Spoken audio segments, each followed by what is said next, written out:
हमारे चैनल को सब्सक्राइब करें और बेल आइकन दबाएं।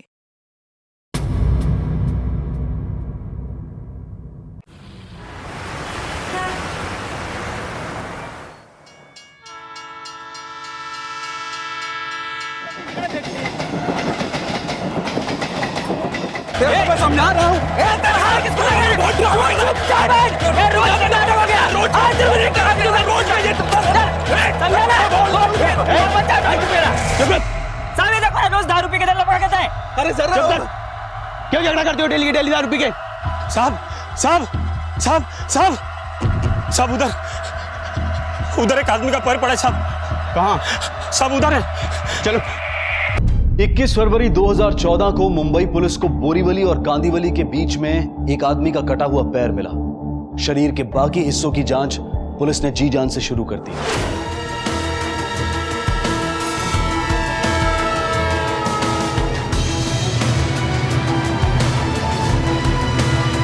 बोरीवली से विरार के अलग अलग स्टेशंस के बीच ट्रैक के पास शरीर के बाकी हिस्से मिले सिवाय सर के। जिसने भी ये कत्ल किया था उसने पूरी कोशिश की थी कि इस आदमी की शिनाख्त ना हो पाए और इसीलिए उसने उसके शरीर के टुकड़े करके अलग अलग जगह फेंक दिए थे। पुलिस के लिए एक बिना चेहरे की लाश एक मुश्किल, एक पहेली हल करने के बराबर थी। आखिर कौन था यह आदमी जिसको इतनी बेरहमी से मारा गया था और क्यों? किस कदर उस इंसान को इससे नफरत रही होगी जिसने इसे मारा? या शायद वो दिमागी रूप से बीमार होगा। वो जो भी था बहुत शातिर था, लेकिन पुलिस ने भी हार नहीं मानी और वो अपनी छानबीन में जुट गई। इंस्पेक्टर, ये जॉइंट सर्जरी 4 दिसंबर 2011 की है और पेशेंट का नाम है मिस्टर संतोष सातोस्कर। डॉक्टर, क्या मुझे संतोष सातोस्कर का एड्रेस मिल सकता है? बिल्कुल मिल सकता है, बस उसके लिए आपको रिसेप्शन जाना पड़ेगा। Okay, thank you doctor.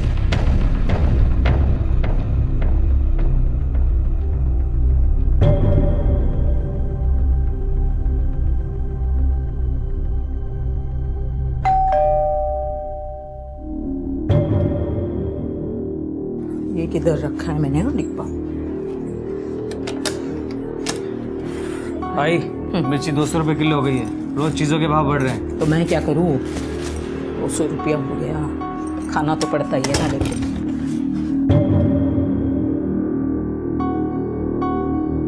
जरा सब्जी देखना का। आई जल्दी करना, मुझे कॉलेज के लिए देर हो रही है। देख, मुझे 2 ही हाथ है, समझा ना? 2 हाथों से जितना हो सकता है उतना जल्दी ही कर रही हूँ। आई सुनना। हाँ, काय रे? ले ये चेक साइन करके दे। और सुन, वो अपने 3-4 कस्टमर्स है ना, उन्होंने डब्बा कैंसिल करने को बोला है। क्यों? तू रोज एक ही भाजी भेज देती है उनको। अरे दूधी खा के थक गए वो लोग। अभी तूने ही बताया ना मुझे। मिर्ची का भाव क्या हो गया? 200 रुपया किलो। हम उनसे जितना पैसा ले रहे हैं ना, उतने में यही परवड़ता है। क्या मेरे ताट में से उनको खाना खिलाऊं क्या? चल ले ले, पकड़। आई सुन ना, मेरे पास ना बिजनेस के लिए मस्त आइडिया है। ये देख, तो बिजनेस का जो आइडिया है ना, तेरे दिमाग से निकाल दे। अभी तेरी उम्र नहीं है, तो सिर्फ पढ़ाई पे ध्यान दे, समझा? कीर्ती याला डबे देत गा भरून। लिचच काहीतरी डोक्यात शिरत राहतं। संभाल हमें एक आज तेरा खर्चे का। आई संभाल के जाना। चल चल चल, बहुत काम। क्या ये संतोष सातोस्कर का घर है? आई क्या रे?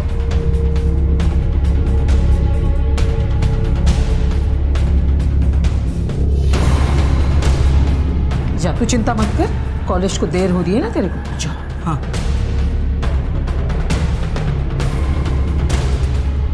आपके लिए एक बुरी खबर है। हमें संतोष सातोस्कर की लाश मिली।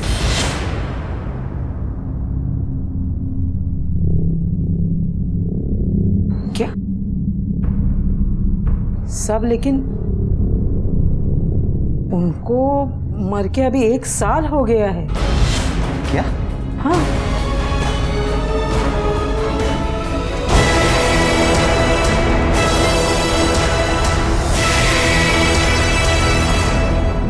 ऐसा कैसे हो सकता है बोर्डे कि एक आदमी 2 बार मरे? आपने रिप्लेसमेंट नंबर तो ठीक से दिया था ना? हो सकता है कि रिप्लेसमेंट नंबर की वजह से ये गलत जानकारी मिली हो। फिर से एक बार चेक करो। डॉक्टर चौहान, ये संतोष सातोस्कर की सर्जरी किसने और कब की थी? इनकी सर्जरी मैंने की थी, लेकिन काफ़ी टाइम बीत गया इसलिए कुछ क्लियरली याद नहीं है। सर मुझे लगता है ये सातोस्कर फैमिली झूठ बोल रही है। सर ये कैसे मुमकिन है कि संतोष सातोस्कर 1 साल पहले मरा है और हमारे रिकॉर्ड के हिसाब से 15 दिन पहले फिर से मर गया? ये संतोष सातोस्कर का सर मिलता तो पहचान आसानी से हो जाती, लेकिन बोर्डे कुछ ना कुछ तो करना ही पड़ेगा ये सातोस्कर फैमिली का झूठ पकड़ने के लिए, ताकि ये साबित हो सके कि लाश वाकई संतोष सातोस्कर की ही है। एक काम करो बोर्डे। आपके पिताजी क्या काम करते थे? साहब वो वाटर प्रूफिंग का काम करते थे और उन्हें काम की वजह से बहुत घूमना पड़ता था। उस दिन भी वो शहर के बाहर काम से गए हुए थे, रात को आने वाले थे कि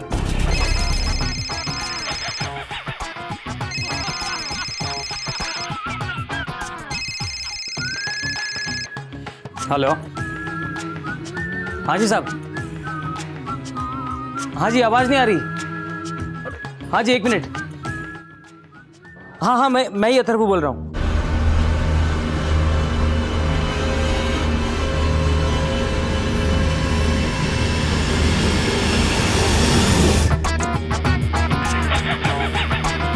अरे क्या हुआ? अरे टीवी क्यों बंद कर दिया? अरे मेरा फेवरेट प्रोग्राम चल रहा था ना। आई क्या? बाबा की ट्रेन का एक्सीडेंट हो गया। क्या?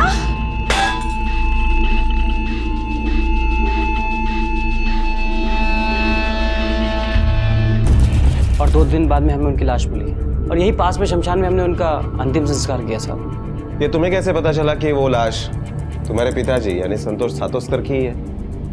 साहब लाश बहुत ज़्यादा जल चुकी थी। रेलवे ने बर्थ के रिकॉर्ड से सबकी पहचान की थी और बाबा की सीट पे ही उनकी लाश मिली थी। तुम्हारे पास उनका डेथ सर्टिफिकेट तो होगा ही ना? जी हाँ सर। उसकी एक कॉपी और संतोष सातोस्कर का एक फोटो हमें चाहिए। लाता हूँ सर। सब मैंने आपको पहले ही बताया ना, उनको गए हुए 1 साल हो गया अभी, और अभी आज आप पूछताछ कर रहे हैं। वो तो मैंने पिछली बार भी सुना था। क्या जमाना आ गया है, गड़े हुए मुर्दों की भी छानबीन करती है पुलिस आजकल।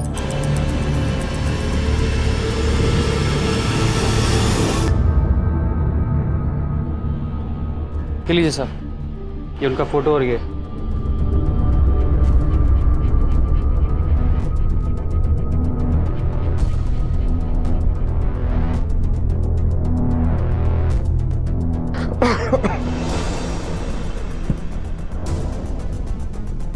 लगी तो नहीं? नहीं साहब।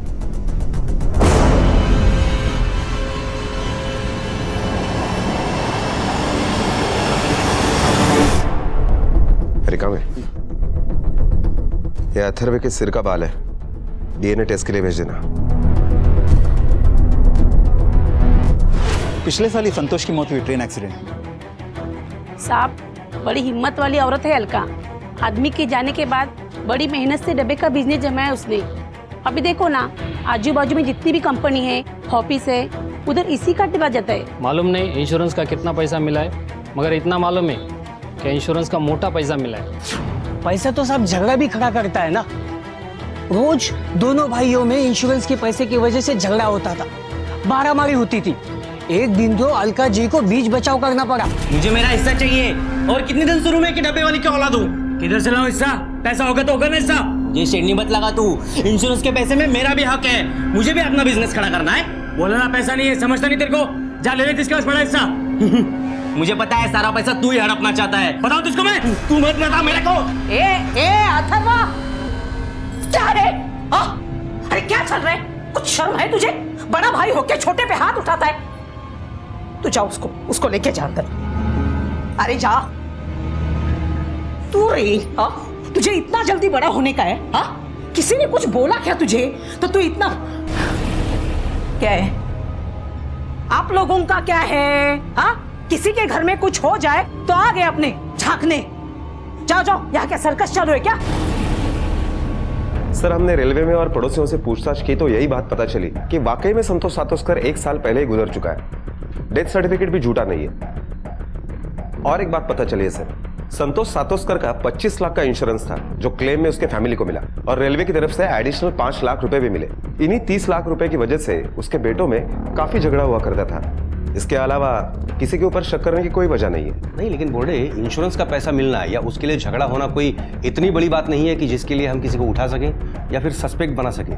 और अभी तक ये भी साबित नहीं हुआ है कि वो लाश वाकई में संतोष सातोस्कर की ही है।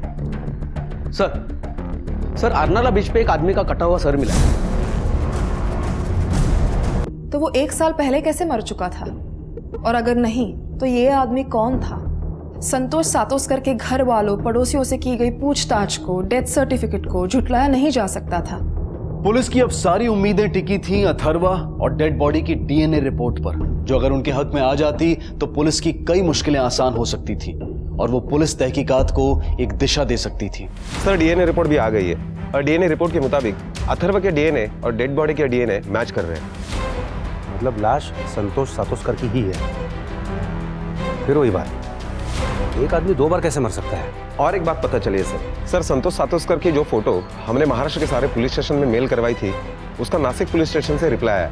उनका कहना है कि सेम इसी शक्ल के आदमी की मिसिंग कंप्लेंट वहां पर दर्ज है, लेकिन उसका नाम संतोष सातोस्कर नहीं है, ललित गायतोंड है। उसी शक्ल का आदमी नासिक में भी था। बोर्डे कंप्लेंट करने वाले को जल्द से जल्द लाश की शिनाख्त के लिए बुलवा लो। इस केस के तार एक नहीं, शायद कई जगह बिखरे हैं। Okay sir.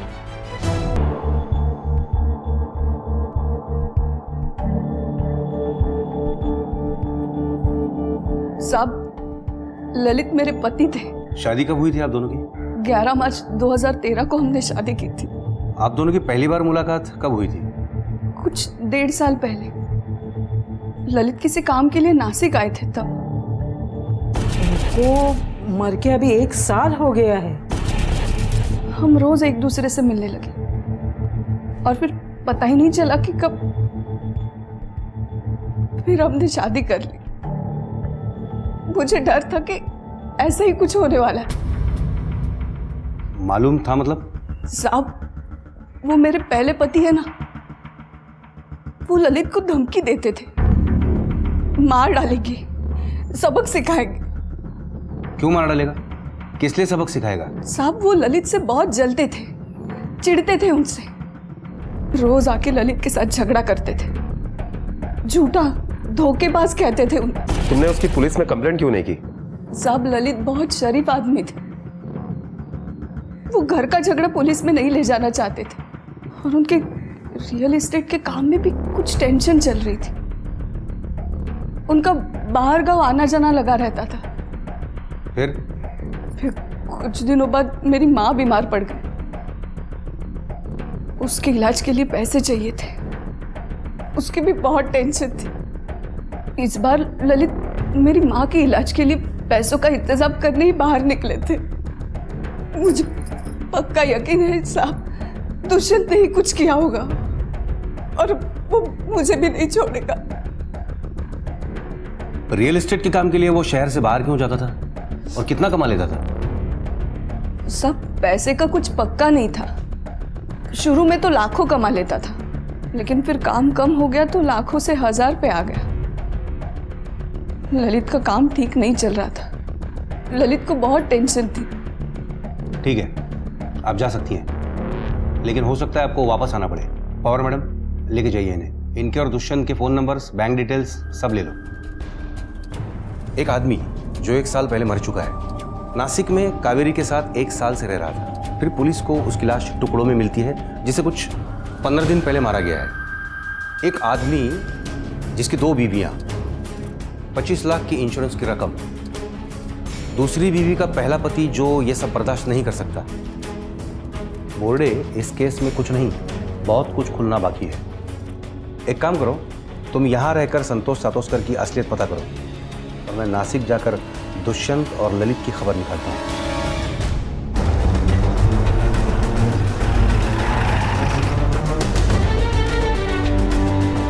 ये दुकान आपकी है? जी हाँ सर। क्या किया था ललित ने? सर वो ललित एक नंबर का फ्रॉड और झूठा आदमी था। उसने मेरा घर तोड़ा, मेरी शादी तोड़ी और सबसे ज्यादा गुस्सा मुझे इस बात का है कि उसने कावेरी को मुझसे छीना। लेकिन सर उसके लिए मैं उसकी जान नहीं ले सकता सर। तुम कैसे कह सकते हो कि वो झूठा और फ्रॉड था? सर देखिए ना, अभी वो अपने आप को स्टेट एजेंट कहलाता, लेकिन ये एरिया में उसके नाम पे एक भी एग्रीमेंट नहीं है। यहाँ तक कि उसके नाम पे रेंट एग्रीमेंट भी नहीं है। वो जो मोबाइल यूज करता था वो भी मेरी बीवी के नाम पे था सर, कावेरी की। और उसने कावेरी को अपने पिछली जिंदगी के बारे में, परिवार के बारे में कभी कुछ पता नहीं लगने दी। मुझे तो पूरा डाउट था सर, उसका कोई ना कोई लफड़ा जरूर है।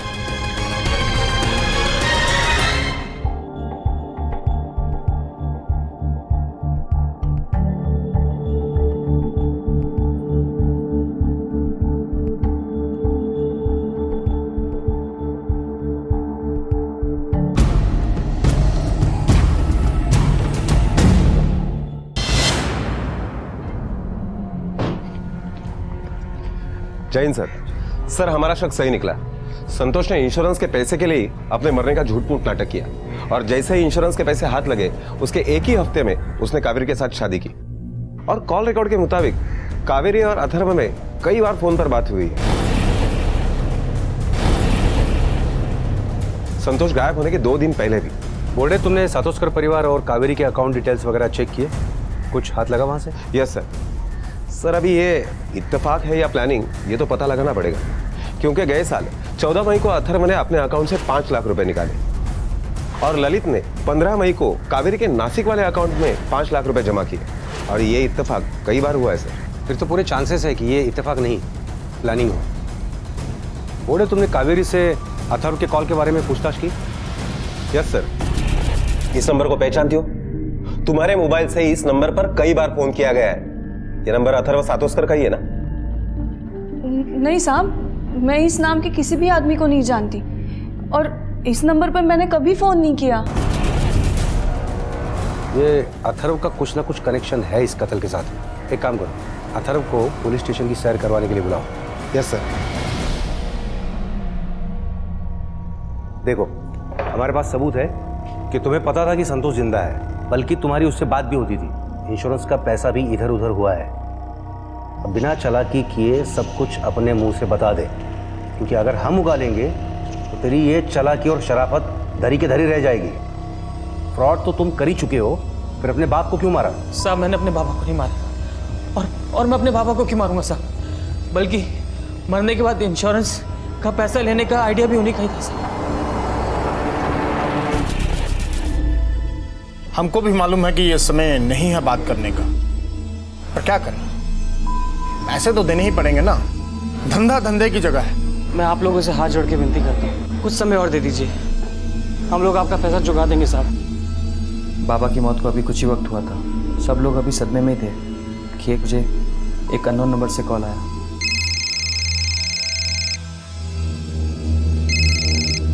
हेलो हेलो, मेरे पास एक खबर है तुम्हारे बाबा के बारे में।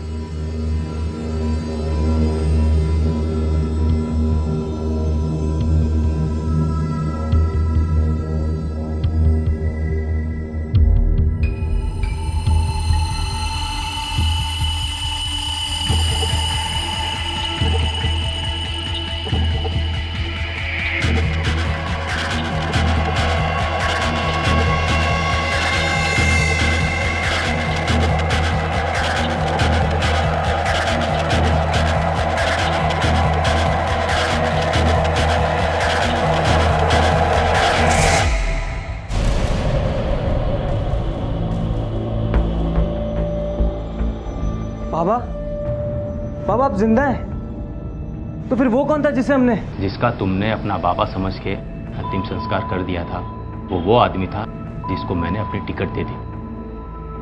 मेरा मुंबई आना कैंसिल हो गया, लेकिन उसको किसी भी हालत में मुंबई पहुंचना था, इसलिए वो मेरी बर्थ पे जाके सो गया। बाबा अगर आप जिंदा थे तो फिर घर पे क्यों नहीं आए? देखो बेटा, मेरे मर जाने में सबका फायदा है। पेपर्स में तो मैं वैसे भी मर चुका हूं।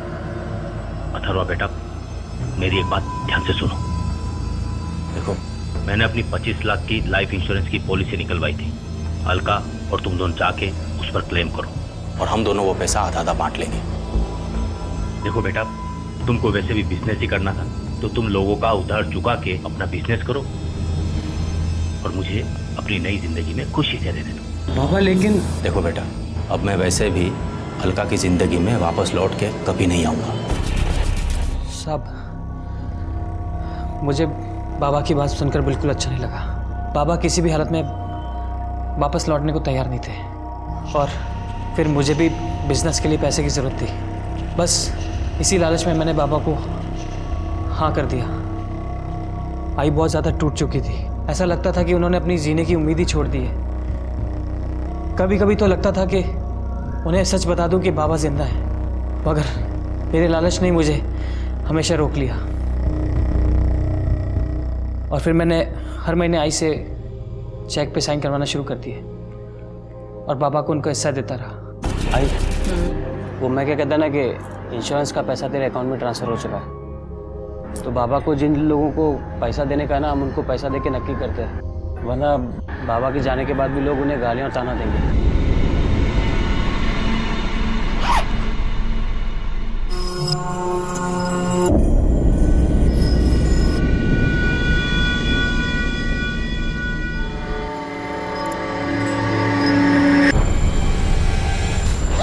चल आता हूँ आई।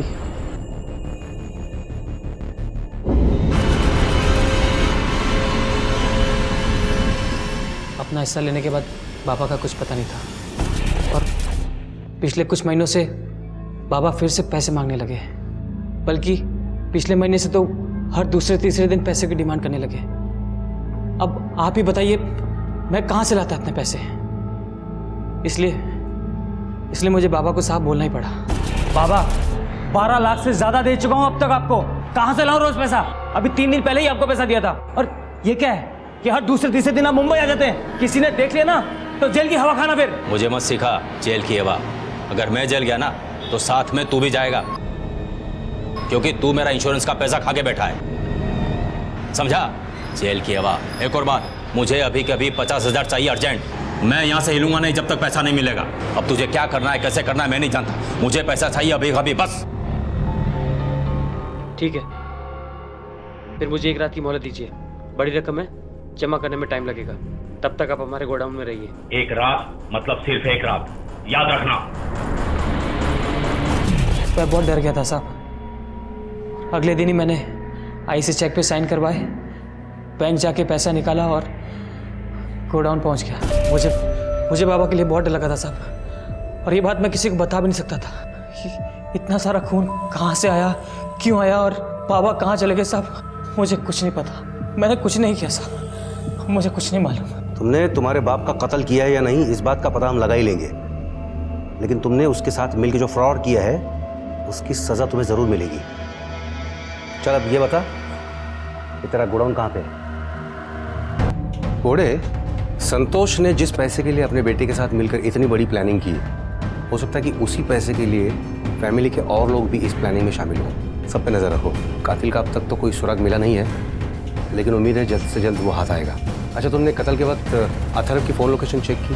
हाँ सर, उसकी फ़ोन लोकेशन घर की ही दिखाई दे रही है। बाकी घर वालों की भी चेक करो। Yes sir. अथर्वा के बयान और बैंक डिटेल्स की माने तो यह सारा खेल इंश्योरेंस के पैसों के लिए खेला गया था, और एक आदमी जो मर चुका था उसे फिर से मारा गया था। यह साबित हो गया था कि गोडाउन में मिला खून संतोष का ही था, और खून जिस मात्रा में मिला था उससे यह भी साबित हो रहा था कि संतोष को वहीं मारकर उसके टुकड़े किए गए थे।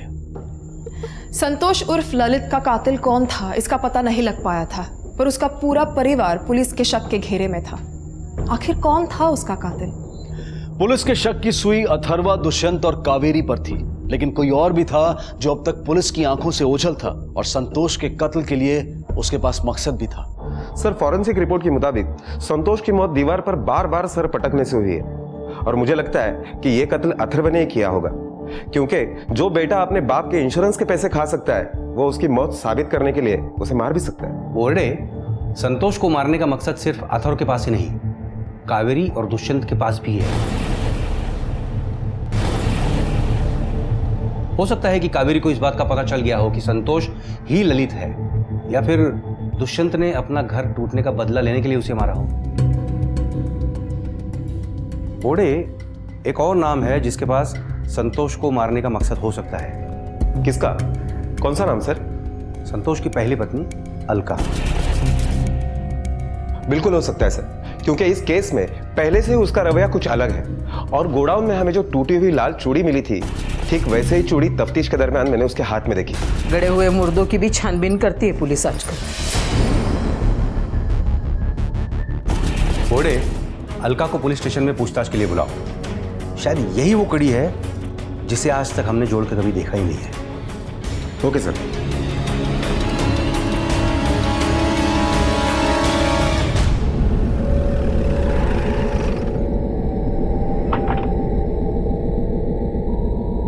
सर, ये वही रजिस्ट्रेशन की फाइल है, इसके अंदर। सर, अलका मैडम को लेके आए। काफी मजबूती से बांध रखा है तुमने अपने घर परिवार को। देखकर लगता है कि तुम पर कभी किसी बात का असर होता ही नहीं होगा। क्यों नहीं होता है ना सर? ये मजबूती है या दुख? दुख इस बात का कि जिस इंसान की विधवा बनकर तुम जी रही हो वो 20 दिनों पहले तक जिंदा था, एक दूसरी औरत के साथ रह रहा था। इस बात का तुम्हें पता चल गया। पता चलते ही तुम्हारा यह दुख इस कदर गुस्से और बदले की भावना में बदल गया कि तुमने उसे सचमुच ही मार डाला। एक झूठ मूठ की विधवा से सचमुच की विधवा बनना तुमने मंजूर कर लिया। बोलो सही है ना? इसी वजह से मारा ना तुमने उसको, या कोई और वजह थी? हाँ, इसी वजह से मारा उनको। उसकी झूठी मौत का सच्चा नाटक तुम्हें कैसे पता चला? अभी कुछ दिन पहले ही जब वो ले इधर साइन कर। आई, चेक साइन करने से पहले भाव को पूछ तो सही, हर दूसरे दिन किस बात का चेक साइन करवाता है तुझसे? हाँ रे अथर्व, मैं भी तुझे वही पूछने वाली थी। परसों ही तूने एक चेक साइन करवाया था ना, इतना किसका पैसा देने का है रे? आई, इसने तुझसे कहा, तूने मुझसे पूछ लिया। विश्वास नहीं तुझे अपने बेटे पे? अरे अभी देर हो रही है, आगे बताता हूँ तुझे। अथर्व ने सीधा सीधा जवाब नहीं दिया, तभी मुझे उस पर शक हुआ।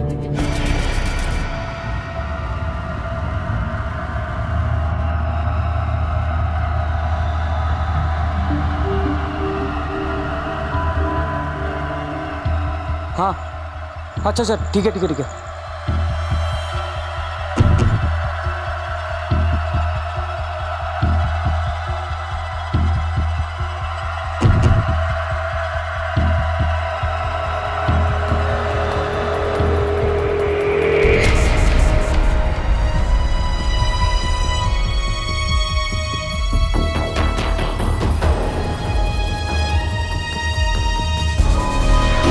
उनको जिंदा देख के मुझे जो खुशी होनी चाहिए थी, वो खुशी एक पल में खो गई। मुझे इस बात का एहसास हुआ कि उनको मेरी जरूरत नहीं है, उनको तो इंश्योरेंस के पैसों की जरूरत थी। और फिर मैंने ठान ली कि इनको मैं सबक सिखाऊंगी। घर पे आके मैंने सब लोगों को झूठ बोला कि मेरी एक सहेली है, वो बीमार है, इसके लिए उसके गांव जा रही हूं करके। मैंने उनका पीछा किया नासिक तक।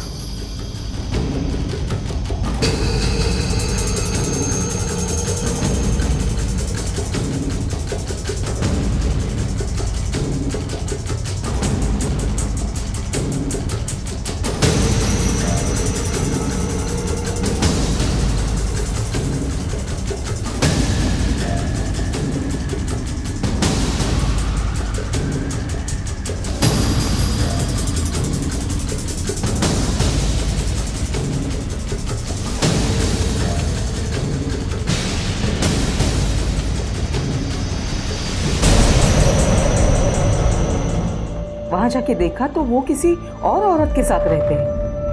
मतलब मुझे छोड़ के जाने में उनकी कोई मजबूरी नहीं थी। उसके बाद मैंने अथर्व के चेक साइन करवाने का इंतजार किया। 2 ही दिन में उसने मेरे से चेक साइन करवाया।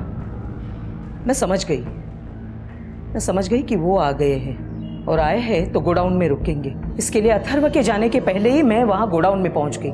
जैसे ही अथर्व वहां से निकल गया, मैं अंदर गई तो वो बहुत हैरान हो गए मुझे वहां देखकर। मैंने उनके साथ बात करने की कोशिश की। मैं बात कर रही थी लेकिन वो कुछ सुनना नहीं चाहते थे। फिर हमारी बात बहस तक पहुंची, हमारा झगड़ा शुरू हुआ और मैं गुस्से से बहुत पागल हो गई थी। मैंने गुस्से में आकर फिर उनको मारा, उनको मैंने काट दिया और फिर उनके टुकड़े करके मैंने फेंक दिए। कैसे मारा तुमने उसको? मतलब किस चीज से मारा? वही गोडाउन में एक ऐसा डंडा पड़ा हुआ था, मैंने उससे मारा। और टुकड़े कहाँ फेंके? रेल की पटरी पे।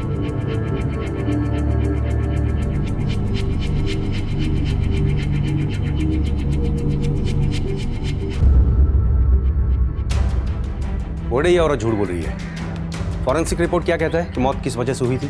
दीवार पर बार बार सर पटकने की वजह से। और ये औरत कह रही है कि सर पे डंडा मारने की वजह से मौत हुई है। इंसान के टुकड़े करने के लिए चाकू नहीं, चॉपर चाहिए, और साथ में ताकत भी।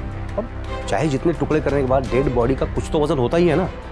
इस औरत ने अकेले कैसे मैनेज किया होगा ये सब, और वो भी 10 स्टेशन के बीच फेंकने के लिए? झूठ बोल रही है ये, किसी को बचाने के लिए। बोर्डे एक काम करो, ये अलका के घर के आसपास वाले मटन वाले दुकानों में पूछताछ करो कि किसी ने 19 फरवरी को उनके दुकान में से कोई चॉपर भाड़े से लिया है या खरीदा है, या दोस्ती खाते में उठाया है क्या। Okay sir.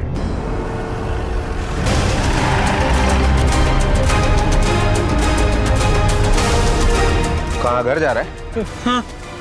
चल तुझे तेरे असली घर पर लेकर चलते हैं। देखा भाई क्या हाल?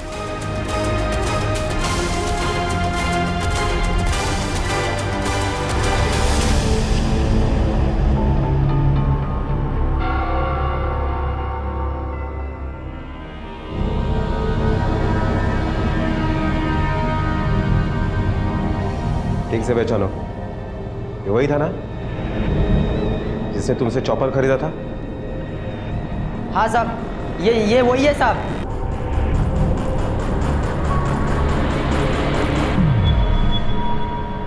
चल, बिना घुमाए फिराए सीधे सीधे अपने मुंह से बोल, क्यों मारा अपने बाप को? क्योंकि उन्होंने मेरे आई को धोखा दिया। मैंने अपने आई को देखा है रात रात भर बाबा के यादों में रोते हुए। तुझे पता कैसे चला कि वो जिंदा है? उस दिन मेरे दोस्त के घर में पार्टी थी, बहुत सारे मेहमान आने वाले थे, खाना खाने के लिए बर्तन चाहिए थे, इसलिए मैं गोडाउन में गया बर्तन लाने के लिए। तब मैंने वहाँ पे बाबा को देखा।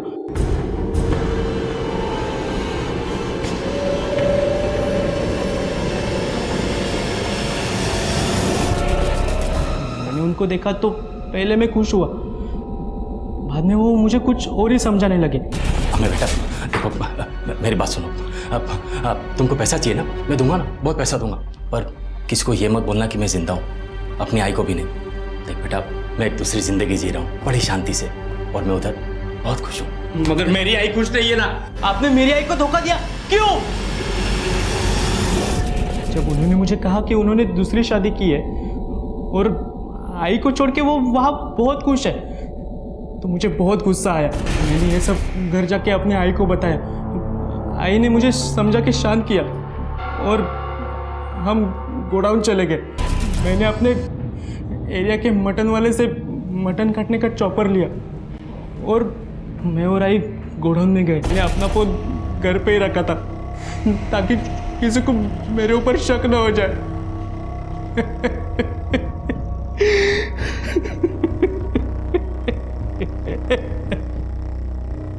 पैसे की चमक और उसका मोह इंसान को ऐसी गिरफ्त में ले लेता है कि उसे अपने रिश्ते, अपना परिवार तक दिखना बंद हो जाता है, और जो दिखता है उसे वो अनदेखा कर देता है। संतोष सातोस्कर और अथर्वा के साथ भी यही हुआ था। संतोष ने अपनी मौत का झूठ किसी मजबूरी में आकर नहीं बोला था, बस उस 25 लाख ने उसकी अकल पर पत्थर डाल दिए थे और उसकी जान भी ले ली। क्योंकि संतोष ने पैसे का मोह नहीं छोड़ा और अपने ही बेटे अमय को कातिल और अपनी पत्नी अलका को अपराधी और जीते जी एक विधवा की जिंदगी जीने के लिए छोड़ दिया।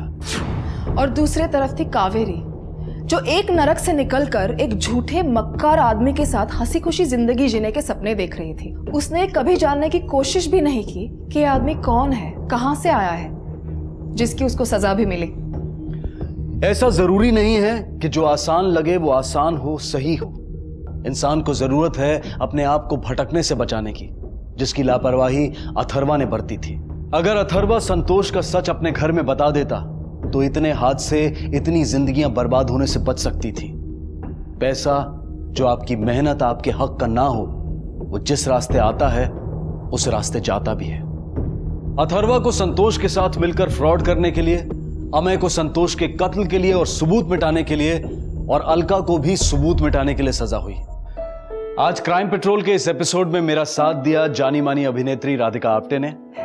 तो राधिका, आप क्राइम पेट्रोल के दर्शकों को अपनी फिल्म फोबिया के बारे में और अपने किरदार के बारे में कुछ बताइए। जरूर। 27 मई को मेरी फिल्म फोबिया रिलीज हो रही है, जो कहानी है महक की। आत्मनिर्भर, आत्मसम्मान, आत्मविश्वास से भरपूर महक के साथ एक हादसा हो जाता है। वो हादसा उसके दिमाग पर इतनी गहरी चोट कर देता है कि वो हादसे के बाद वो घर में और घर के बाहर असुरक्षित महसूस करती है। वो डरती है, घर में और घर के बाहर भी। फोबिया का मूल आधार लड़कियों की असुरक्षा और उनके साथ होने वाले हादसे हैं। ये हादसे उनके व्यक्तित्व और जिंदगी को हिला कर रख देते हैं। क्या है महक का डर और क्या सच है उसके डर के पीछे? ये सारे राज तो आपको फिल्म देखने के बाद ही पता चलेंगे और मैं उम्मीद करती हूँ कि आप सबको मेरी फिल्म फोबिया बहुत पसंद आएगी।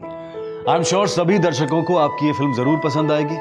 तो राधिका, क्राइम पेट्रोल के सभी दर्शकों की तरफ से और हमारी पूरी टीम की तरफ से आपकी फिल्म के लिए आपको ढेर सारी शुभकामनाएं कि आपकी फिल्म हर स्तर पर सराही जाए। Thank you so much. Thank you.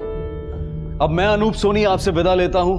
फिर मुलाकात होगी अगले एपिसोड में और खुलासा करेंगे एक और जुर्म का। तब तक अपना और अपने परिवार का ख्याल रखें और देखते रहें क्राइम पेट्रोल डायल 100। सबक एक को सीख हम सबको। जय।